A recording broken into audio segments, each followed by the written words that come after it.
Going to all the library sales. All right, Going down so this every day. our next program fits Start into collecting the 25 cents. last but not least category. So if you'll get settled in, I'd like to introduce Dr. Glenn Williams. He's going to be talking about Dunmore's War. Glenn Williams is a retired Army officer. He recently retired from federal service as a senior historian at the U.S. Army Center of Military History at Fort McNair in Washington, D.C. That's where he spent 4 of his most valuable years as a servant because he got to share an office with me.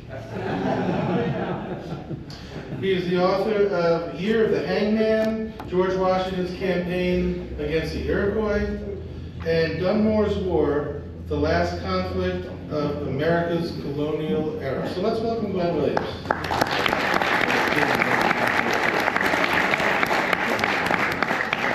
Thank you, John. It was kind of fortunate being in the same office with John because we're both 18th century guys, and our division chief used to refer to our office as the Powdered Wig Annex.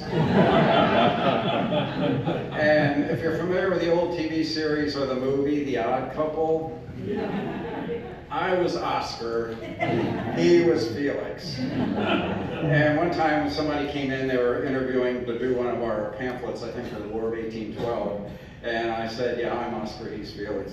And the guy looks around and says, I get the Oscar and Felix reference. I also have to give a shout out to another former office mate, Tanya Gossett, in the back at Harpers Ferry National Historic Park.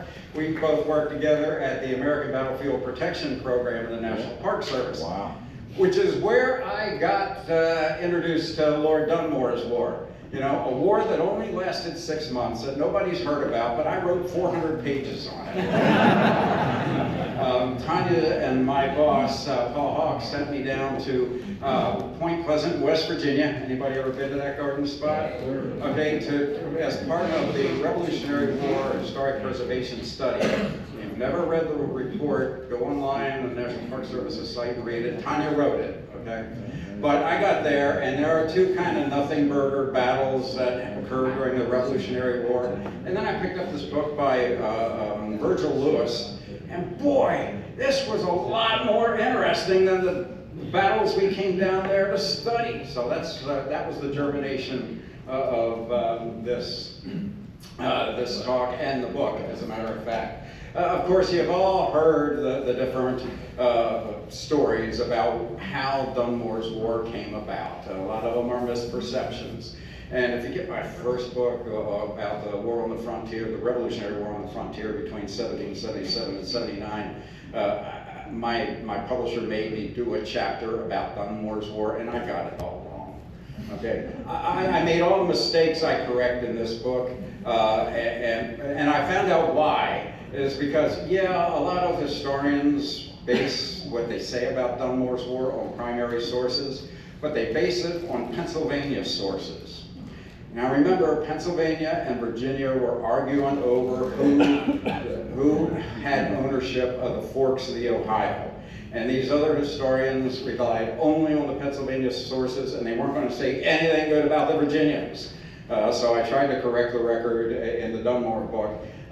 Fought as a land grab, and we'll talk about all these as we go along. That Virginia was the aggressor, all the Indians were peaceful. It was a British attempt to defray, to bring the Americans' attention away from the coming revolution, or to weaken the American forces before the beginning of the Revolutionary War. And a couple of bits about how the Virginia militia fought this war. One of them being that they fought Indian style. If I miss any of these in the conclusion, please ask it in the Q&A. Now, how many have heard the Battle of Point Pleasant called the real first battle of the Revolutionary War? Okay, I say no. It's more like the real last battle of the French and Indian War. Somebody asked me, well, why do you say that? What do you have to support that? I said, nothing. It's just my smart-ass way of saying it's not the first battle of the Revolutionary War. Okay, how many have heard of the Royal Proclamation of 1763? What did it say? Anybody? That a line ran from the headwaters of the rivers that flow to the Mississippi is reserved to the Indians under our protection. Okay. Anybody know what the next line said? As long as it be our pleasure. Until our further pleasure be known. You're very close. What else did it say? Anybody? Established 4 new colonies. East and West Florida, Grenada in the West Indies, and the province of Quebec. Now, Quebec is not Canada. Canada is a geographical expression at this time. There is no country of Canada.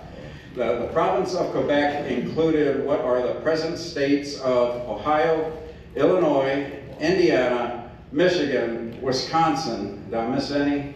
Parts of Iowa, okay? Somebody earlier mentioned about Virginia's royal charter, that it went from sea to sea. Okay, who do you think this ticked off?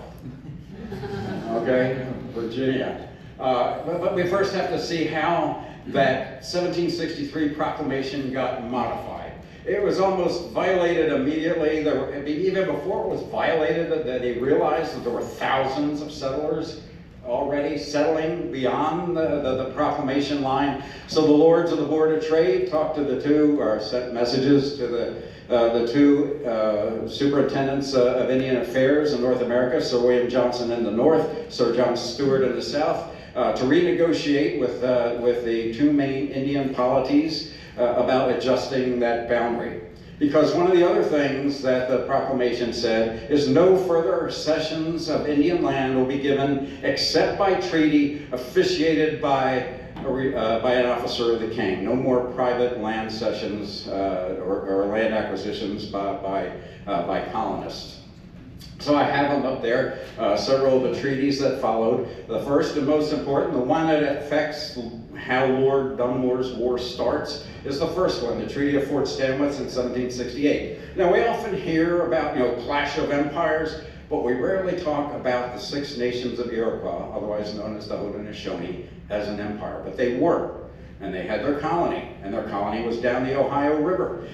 We had some discussion this morning about the Delaware and the Shawnee. Well, if you go back a little bit further than the French and Indian War during the Beaver Wars, the Haudenosaunee blitzed down the Ohio River, scattered a lot of the tribes that were working there, living there, including the Shawnees, and just set up their own colony there under their half-king, or their viceroy, if you will, and started to colonize it with a band of Indians called the Mingo. The Mingo are Haudenosaunee, mostly Senecas and Cayugas. Anybody ever read anything by Conrad Weiser, by any chance?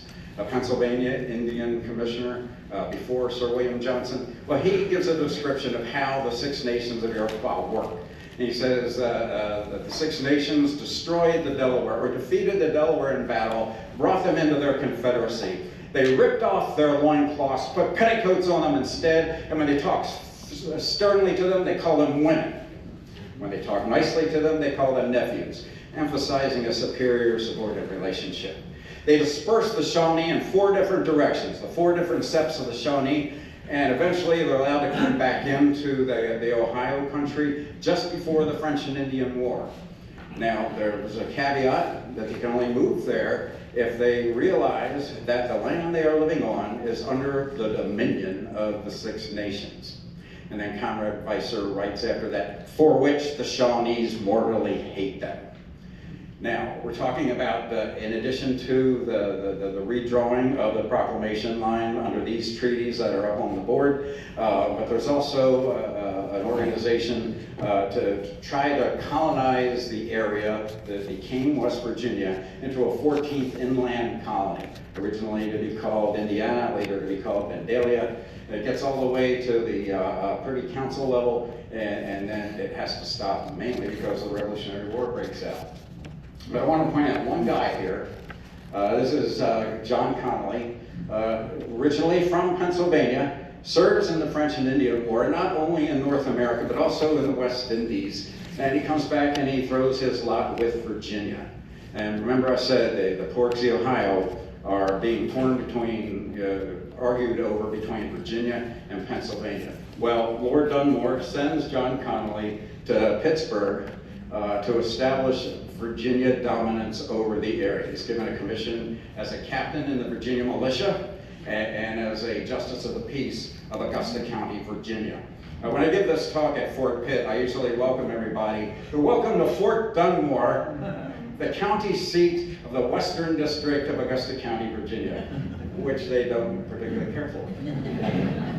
Now let's talk a little bit about Lord Dunmore. How many have seen this portrait? If you've been to Colonial Williamsburg, it's all over the place, okay? And if you go to Williamsburg sometimes, some of the docents will say, everybody hated Dunmore. He would walk down Duke of Gloucester Street, kicking dogs and yelling at kids and things like that. But it was actually pretty popular as it was. Gets there in 1771. These are some of the points that are in his commission as the Royal Governor of Virginia. He can raise, he's commander-in-chief of the colony. He can raise regiments of provincial regulars. We've talked about them earlier. Call out the militia. March them anywhere within the colony. His job is to protect the colony against invasions from without and suppress rebellions within. He can draft men for service. We can talk more about that later. Impress all sorts of equipment and supplies if he needs to conduct a military operation. But he left most of the administration of the Virginia militia to guys called county lieutenants, and we'll talk more about them in a minute. Here's some more of his powers of the sword as the commander-in-chief of the colony. To arm, muster, and command everybody in the colony. To defend, I already mentioned some of these. Establish fortifications if he needs to. Declare martial law in time of war, and issue letters of marque and reprisal for privateers during time of war. However, he might have the power of the sword to call out all the militia, to raise regiments of provincial regulars as he wants, but he doesn't have the power of the purse. The power of the purse belongs to the General Assembly, the upper house being the council, the lower house being House of Burgesses, an elected lower house, just like in U.S. Congress today, the House of Representatives, just like in Parliament today, the House of Commons. All bills that have to do with raising revenue, imposing taxes, have to start in the lower house, and they own the power of the purse. So he can't do anything without money, and that's where it lays for military-wise. They also write the act for governing the militia, not only its administration, but also somewhat operationally with the act for making provisions against insurrections and invasions. But mainly, their job is financial support of the militia. Now we get to the county lieutenants. Anybody here from Albemarle County? Okay. Well, this is the commission of the county lieutenant of Albemarle County. The county lieutenants held the militia rank of colonel. If there are other colonels in the county, they outrank them. Can anybody read who this commission from Governor Batitat is made out to by any chance? Anybody see that? Well, Thomas Jefferson. Okay, Colonel Thomas Jefferson. When I was at CMH, John can probably attest to this, we used to say, yeah, well, Thomas Jefferson was kind of a pacifist. No, he wasn't. He was kind of anti-military. No, not really. He was anti-regular, not anti-military. But we used to say, yeah, Thomas Jefferson, invincible in battle, and no, invincible in liberty, but invisible on the battlefield. You can see that the responsibilities of the county lieutenant mirrored those of the governor, only at a little bit lower level. And the day-to-day operation of the militia fell to the county lieutenant. The portrait in the bottom is Colonel Charles Lewis. He was the county lieutenant of Augusta County. Notice the color of his uniform. He's one of the many people we're going to talk about that served in the French and Indian War, either in the Virginia Regiment or one of the provincial ranging companies along the frontier. Again, command, muster, levy, all that other stuff. Make sure they have the proper equipment and weapons, and so that they drill. Drill at least once a year, more often if the colonel decides they need it. Also, the militia. This is sometimes a little controversial. It's not what we usually think of. The militia, when the governor sat down with his council to organize the militia, they would take a new county, if they're establishing a new county, divide it into 10 companies by region. And then each region was called a company. The governor would appoint the captain, would appoint the county lieutenant. The county lieutenant with the governor would appoint the captains. The county lieutenant with the captains would appoint the lieutenants and the ensigns. The captains would select the sergeants and the musicians. So you're just saying about, well, they elected their own officers, didn't they? No, not in Virginia. Okay, they were appointed. Now we get to the militia law. The militia law, in effect during Dunmore's Wars, basically that was written in 1757. You can see it's all males, and it says 18 to 60, not 16 to 60, although realistically it was 16-year-olds that were starting to drill. And I go to talk to some organizations, and somebody will inevitably say, well, my great, whatever, joined the militia. Well, if you lived in Virginia in 1774, when you turned 18, you were in the militia. There was no joining about it. All free white males were, able-bodied white males were required to participate in the militia. Everybody else, such as blacks, had to participate in the militia, but their job might have been digging trenches or beating the drum. Everybody had to be armed, have a certain amount of equipment on them, including a firelock, whether that be a musket or a fowling piece, or if you lived on the frontier, probably a rifle. You also had to have a bayonet. If you had a weapon that didn't fix a bayonet to it, then you had a tomahawk instead. Also a cartouche box. If you didn't have a cartouche box, you could substitute a powder horn and a shot pouch.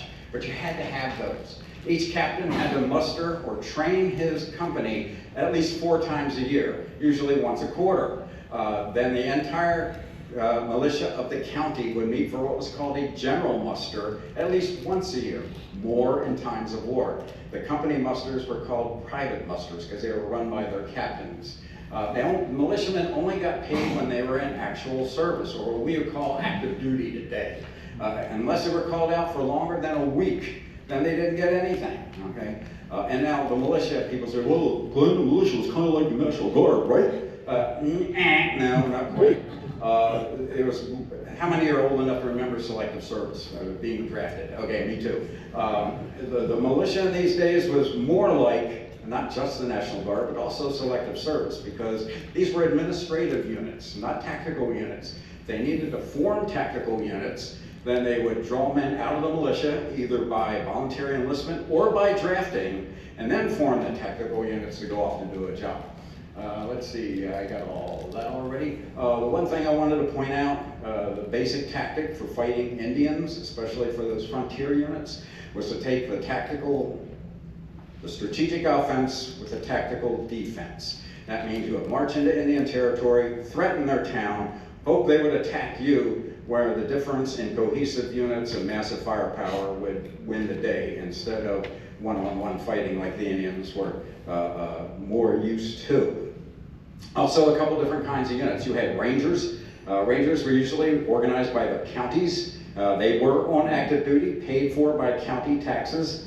And then you had Scouts, similar to Rangers. They were smaller units, usually 4 or 5 guys. They would go out around the communities and look for Indian signs. Both of them, if they found some indication that the Indians were going to attack, would go back to the fort to warn the local captain to muster his troops because the community was in danger. And then finally, Scouts and Spies. Spies, don't think 007. These are more like Scouts. They'll go out 1 or 2 at a time, find a mountaintop, look down on an Indian town. If the Indians were having a war dance, pretty good indication they were getting ready to go to war. And then they go back and tell the militia. So we already saw this, didn't we? Yeah. I missed something. Can you advance my slide? It's not working.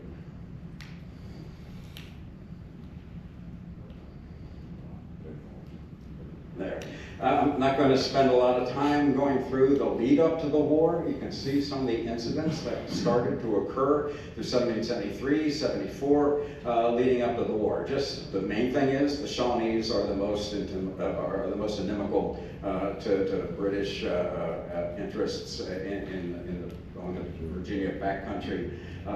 There is a potential with the War of the Cherokee, and if you read into that, the Virginia People sent people to negotiate with the two main Cherokee leaders, Okomstota and Atakalakala at Chota, and they diffused that and were able to demobilize the militia without it coming to bloodshed. But the Shawnees were still stopping traffic on the river, crossing the river to the Virginia side, the South Bank, and conducting attacks and raids and things like that. And this is as the war is building up. The real touchstone for the war is at a place called Baker's Bottom, where there's a trading post operated by a guy named Baker, who invites some Mingo Indians over to his side of the river. They are camped along Yellow Creek on the Ohio side, and they come over. Stories vary as to exactly what happens. Long story short is a bunch of settlers under control of a guy named Greathouse massacre them, including some close relatives of a Mingo leading warrior named Logan. The thing to remember about that is the Mingo, part of the Six Nations, are British allies. They were peaceful Indians. They were coming from a hunting camp. But Logan goes on the warpath. He leads 40 warriors to start raiding on the south bank of the Ohio. One of the most famous, let me see if the pointer works right there, is against the Spicer family. If you want to find out what happens to them later on, but all the two parents are killed. All the children except two are killed. The teenage son is killed. The two younger kids, Elizabeth or Betsy and her younger brother William, escape. They're taken prisoner by Logan, taken captive by him, taken back to their town. If I forget to mention it later on, ask me what happened to them when the war is over. Now we get to something that happened here. Dunmore sends word out to his county lieutenants on the frontier counties to work together to protect the frontier, try to keep the settlers from abandoning their farms, to stay there if they need to fort up, to build fortifications, to send out patrols and things like that, to defend the frontier. The main job of rangers, which I forget to mention earlier, is to detect Indian war parties and give early warning. That's their main job. It's not Northwest Passage type stuff, okay? But sometimes during the summer, the Frederick County militia decides to launch an offensive. Adam Stephen, we've heard about him, is the county lieutenant of Frederick County. He appoints one of his subordinate officers, Major Angus MacDonald, to lead an expedition into Indian country, which gathers here at Winchester. 8 companies, about 400 soldiers. They march from here to Fort Fincastle, now Wheeling, West Virginia. From there, they go down the Ohio at about 10 miles, cross over to the north bank, make their way to an Indian settlement called Wakatamika on the Muskegum River, and attack it. Now, it's a mixed village, but a mixed town rather, but one of the villages is Shawnee. They attack the Shawnees, not the Delaware villages, and make their way back. Okay, what's the importance of that? Well, tactical victory, yes. Strategic, has no consequence. The war is no closer to being over. That's when Dunmore decides he needs to do something a little different. Just to orient you, let's see, Wakatamika is here. This is basically the path of MacDonald's raiding party. This is Winchester down here. Some of the troops come from the forks of the Ohio and join with MacDonald here at Wheeling before they march into Indian country. Now, who's on the other side? Okay, mainly the Shawnees and some of the Mingos. The main Indian commander is a chief named Cornstalk of the Shawnees. And yes, they try to call in other tribes to join them, but the Six Nations intervene. Sir William Johnson calls a conference at Johnson Hall in the Mohawk Valley, where the Six Nations dominate. They tell all those people they consider under their dominion, we are friends of the king. You will stay out of the fight with Virginia. If not, you'll answer to us militarily, economically, diplomatically. And this pretty much strips the Shawnees and those Mingo that are hostile from having any allies at all. Yes, there'll be a couple volunteers from each of these groups, but those groups do not join in the general war against Virginia. just keep in mind that, like all nations, Indian nations follow their own national interests. So how are they going to take the offensive under Dunmore? First of all, let's talk about why. You go on the offensive because, one, it's cheaper. You can't be strong everywhere all the time, all at once. So it's less manpower intensive. It's also quicker to end the war. The ultimate goal is to break the confederacy that the Shawnees were trying to build with some of the Indians on the north bank. To break their military power, and definitely more efficient. How are you going to do it? Well, Dunmore thinks of attacking the main Shawnee town of Chillicothe from two different directions, part from the north, part from the south, using the strategic offensive and the tactical defensive I talked about before. Dunmore also wants to use provincial regulars. How many have heard that the House of Burgesses did not want to pay for the war? Okay? It comes up sometime. What they didn't want to do is pay for regulars. Regulars have to be paid as soon as they join, and they're on the payroll until they're discharged, regardless of how long the war will last. The Speaker of the House of Burgesses tells the governor, you have the authority to call out the militia. And the beauty of calling out militia for the Burgesses is they get paid in arrears. You don't have to pay them till the war is over when you muster them out. So it makes more sense to call out militia, and that's what they do. Oh, come on.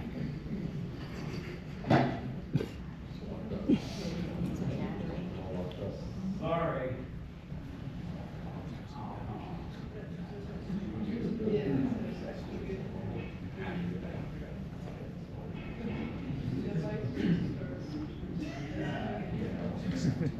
There.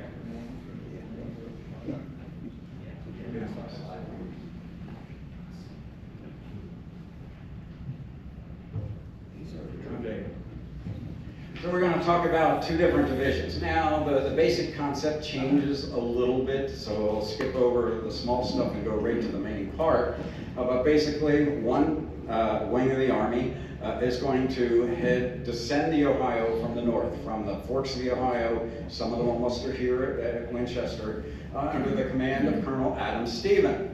However, Colonel Adam Stephen, how many are Civil War guys, since we're in the Shenandoah Valley? Okay, when Grant was traveling with the Army of the Potomac, who was commander of the Army of the Potomac? Gordon Meade. Who was really in charge? Okay, same thing here. You can imagine being that guy. Also, Adam Stephen wanted to go to the Continental Congress, but he wanted his second in command to command this detachment. Anybody know who his second command was?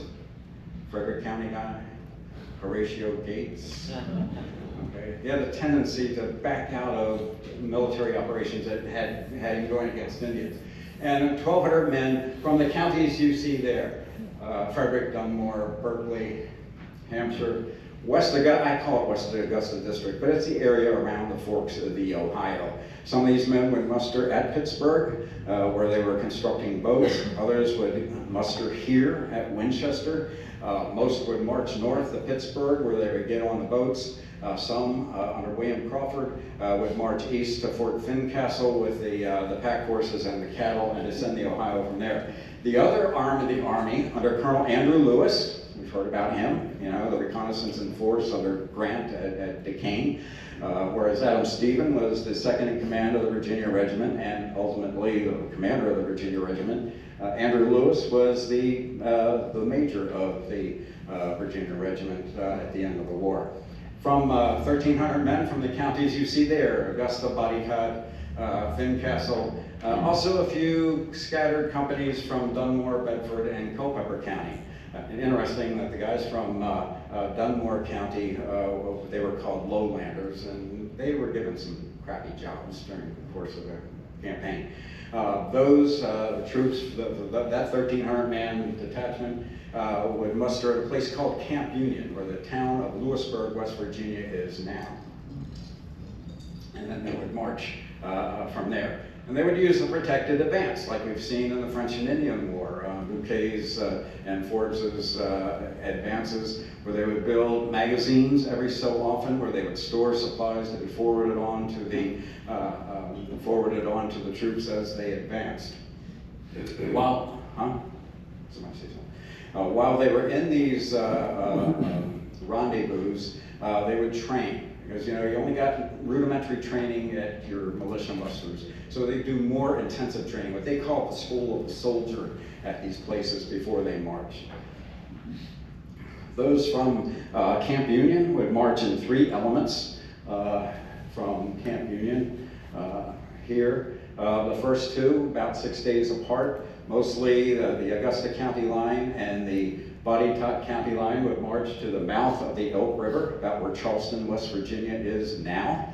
They would build a magazine there, and they would build a number of boats and canoes, and then continue the march to Point Pleasant at the confluence of the Ohio and the Great Canal. About a week or 2 behind them, most of the Fincastle County line under Colonel William Christian would march from there, and they would be behind by several days the rest of the Southern Division. At the same time, the Northern Division are descending the Ohio to the mouth of the Hockhocking River, about across the river from Parkersburg, West Virginia. They would build a magazine there, and then they would advance up the Hockhocking against Chillicothe here on the Pickaway Plains. The intent was for both arms of the Army to link up just outside of the Pickaway Plains there. We're going to turn our attention to the southern wing of the Army, because that's the most interesting part of the whole campaign. It did it again, didn't it? While my technical representative is fixing the problem, oh, there it is. The first 2 elements, the combined Augusta County and Body-Tot County lines, under the command of Colonel Andrew Lewis, arrived at Point Pleasant on the 6th of October, 1774. Their scouts have seen some Indians in the area. It turns out it's a hunting party. They think it's nothing to be worried about. Now on the other side, Cornstalk sees that his scouts have kept him very well informed about what the Virginians are doing. He knows that the Virginia army of 2,500 men is heading his way. He is able to muster about 800 warriors total. He has one option in order to win the battle or turn the Virginians around. He's going to have to, what we call in the military, defeat them in detail. Attack Colonel Lewis's wing of the army at Point Pleasant first, bloody it, if not destroy it, head back up to the Pickaway Plains and attack Dunmore's. That's his plan. So his 800 warriors go down to across the river from Point Pleasant, about 3 miles north of where the Virginians are camped. They move to an abandoned Indian town called Old Town, where they're going to spend the night of the 9th of October and then attack the Virginians early in the morning on the 10th. In the night, Colonel Lewis, Andrew Lewis, has put out the word to destroy the weaker cattle first. And so some of the company commanders get together, 2 of them actually, from 2 Fincastle County companies that are in the Body-Tot line, and they send out 2 teams, 2 hunters each, to hunt game to supplement their army rations. While they're out, before dawn, one of the teams of hunters stumbles onto a group of Indians getting ready to advance against the Virginia camp. It's still dark. The Indians open fire. The 2 men are able to escape. They run back to the Virginia lines where the Virginians had built breastworks, and their sentries are out. They run past the sentries, yelling the password, saying there are Indians coming, and they go to report to Colonel John Stewart, who was the commander of the guard that night. The other team of hunters is not so lucky. One of the men gets killed. One of them does escape. They go back. He goes back and does the same thing. Colonel Andrew Lewis calls his 2 subordinate leaders together. His brother Charles, the Augusta County line, and William Fleming with the Body-Tot County line. He says, the first 150 men that you have ready, put them under 6 most experienced captains and send them out, see what's in front of us. They move out. The Augusta County line following Crooked Creek on the right-hand side. Oop, darn it. On the right-hand side, or the eastern side, and then the Body-Tot line moving up along the Ohio under Fleming. They get about a mile in front of the Virginia camp when firing starts against the Augusta County line. And immediately, Colonel Charles Lewis is mortally wounded, and he's helped back to the camp. And the Virginians are trying to move from column into line. Okay? At the same time, almost the same instant, Colonel Fleming takes 3 bullets and is held back to the camp. He'll survive. Charles Lewis will die.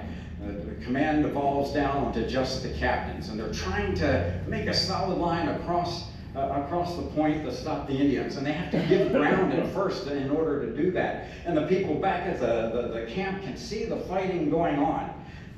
Andrew Lewis knows he has to do something. He calls on Colonel John Field of the Culpeper Militia, he's 3rd County Lieutenant, to take forward about 250 reinforcements to try to plug the gap between the 2 lines that are already fighting. And he's able to do that, but he gets killed in the process. So all 3 of the subordinate colonels are down. And Captain Evan Shelby takes over the battle that's going on the point. And finally, they get the Indians to stop their advance. And the line stabilizes. And eventually the Indians start to give ground. And they're heading back to this high ground here. And the Virginians are not stupid enough to launch a frontal assault. But they continue the firefight until late in the afternoon, they see Indian warriors dragging back their dead and wounded back to Old Town. And eventually they'll escape with the wounded and able-bodied men across the Ohio and head for the Bacaway Plains as the Virginians advance north. They have technically won the battle because they own the battlefield. Just as the shooting is ending, Captain Christian shows up with the pack horses and the other 500 men of the Virginia Army. They take a few days to nurse their wounded, bury their dead. Before they cross the Ohio, they've already let Dunmore know what's happened, and then he's going to join them. Now the 2 forces finally link up near the Bacaway Plains. The northern wing of the Army has established Camp Charlotte, a fortified camp, and they are ready to attack Chillicothe. Cornstalk tells his subordinate officers, the other leaders, that we have 1 of 2 options. We can kill our women and children ourselves, destroy our town and cornfields, or I can go ask for terms. They decide that Cornstalk is going to go ask for terms. The terms that Dunmore offers them are exceedingly lenient. The Shawnees are required to surrender no more territory. All the fighting is up until now has taken place on the south bank of the Ohio. Their town remains intact. They are required to return or repatriate any captives they've taken in their raids on the south bank. Return any horses they've taken from the towns and farms on the south bank. They will now recognize Virginia, not Pennsylvania, as their most prominent trading partner. And finally, they have to surrender 6 hostages, which is typical in this period. 6 chiefs or sons of chiefs. They'll go to Williamsburg. They're not put in the jail. They're not put in chains. They're given the freedom of the town. But the purpose is, in March, when they meet to ratify the treaty, to finalize the treaty, to make sure that the Indians didn't say, okay, we want peace, but only to extricate themselves from a losing battle. So, eventually the militia is released. Some of them will stay at some of the frontier garrisons while some of the wounded men recover. Otherwise than that, they're sent home. We all know about the Fort Gower resolves, where some of the men of the northern wing say, we are loyal subjects of the king, but if something happens to where we're going to have to fight the king's troops, we will side with the Americans, and everybody starts to head home. Dunmore goes home to a hero's welcome. He's given balls, he's toasted, he's given votes of thanks. Then I like to say he went to his office and opened up his email. Okay? He hasn't been in his office since July. And first, one of the big letters he opens up is from his boss, Lord Dartmouth, the Secretary of State for the Colonies.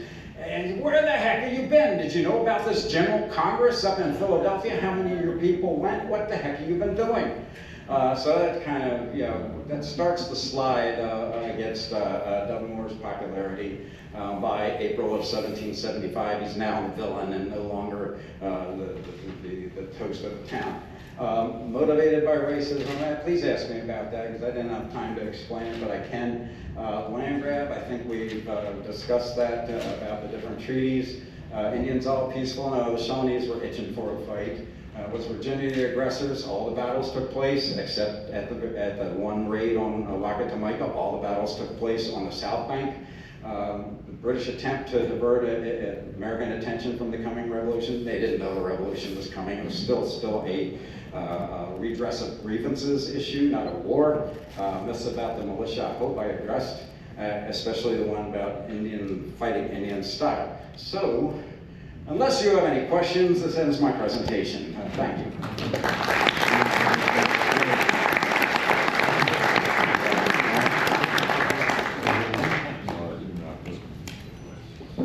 Any questions? What happened to the kids? Good. I was hoping somebody would ask that. Remember, they had to repatriate. The Indians had to repatriate the captives. The girl, Betsy, Elizabeth, returns to her, or what's left of her family in Virginia. I think she had one older brother that was away from the farm at the time. The young boy, Willie, decides to stay with his adoptive Indian family. He will visit a couple times, but he stays with his adoptive Indian family. Yes? What's the significance of Logan's Lament?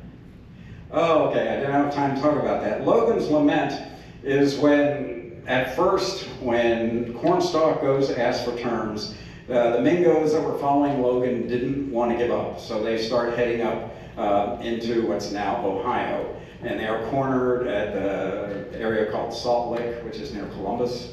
But Logan comes back to this area where John Gibson, the father of his niece by an Indian woman, acts as well, he spoke English anyway, but he kind of negotiates the end. Logan gives us a speech that says, well, if a white man ever came to Logan's lodge and he was hungry, did he not get something to eat? If he was thirsty, did he not get it? It kind of reads like the Gospel of Matthew, right? It gets published in the Virginia Gazette. And it's also published in Jefferson's notes on the current state of Virginia in 1782. I understand it used to be required learning, memory learning in Virginia, but basically it's Logan's speech at the end of the war when he gives up the fight. Does that answer your question? Cool. Yes? Just gonna give you the opportunity to talk about your first bullet. You said you ran out of time for Which one was that? the racism. Oh, okay. I think it's more of a situation of a clash of cultures. You put yourself in the shoes of people on the Virginia frontier in 1768. They've done everything that was mentioned in the King's Proclamation. Only take land, only acquire land from the Indians by a treaty officiated by the King. Okay, the Treaty of Fort Stanwix, Sir William Johnson, bam, bam, both requirements are met. The Six Nations of Iroquois, the Haudenosaunee, claim dominion over all this area, whether the Indians that are living there or not agree with it. So they pretty much order the Indians under their dominion to vacate to the North Bank. And the Shawnees are unwilling to do that. They still send hunting parties to the South Bank. Imagine that when a settler takes over land, what's the first thing that his family does? They improve the land. And what's improving the land? Well, they cut down the trees, and then they put up fences, and then they plant crops, and then they bring in domesticated animals. An Indian hunting party comes on the same area. They're hunting the way they always thought they were going to hunt. There's no more trees, so there's no more elk or deer to hunt, but there's a cow, so they shoot the cow. And then they have to take it back to their town, but they have to spend the night first. Well, all the trees are gone, but there's a pipe rail fence. Let's make a fire on that. Now we have to take the cow back to our town. There's a horse. So, you know, the Indians are hunting pretty much in a traditional way with some modifications of the changing terrain. But what does the settler think? Okay? They've trespassed on my property. They've killed my cow. They destroyed my fence. They stole my horse. That's what I mean by it. I think it's more of a clash of cultures more than anything else. Yes, there's that racism aspect, but you know, don't we tend to put everything in terms of race these days? And I think it's more a cultural conflict. Yes, ma'am. But was the treaty line the Ohio River at that point? Yes, yes. Yeah. By the 1768 Treaty of Fort Stanwix between the Six Nations and the British government, the treaty goes down it goes from Fort Stanwix to the headwaters of the Susquehanna, down the Susquehanna, then west on the west bank of the Susquehanna to Juniata, to the Allegheny, down the Allegheny till it turns into the Ohio, all the way to the Tennessee River. The Cherokee didn't quite agree with that, and they had their own ideas, but in the subsequent treaties, which I don't have time to go into now, the Cherokees and the Virginians eventually agree that the boundary between them will be the Louisa or Kentucky River. So Virginia expands Fincastle County all the way to the Louisa River. Does that answer your question? Yeah, but I don't think the Shawnee they weren't part of that treaty. But No, that's getting money. neither were the Delaware, but they were a little more subservient than the Shawnees were. Others? If not, thank you very much.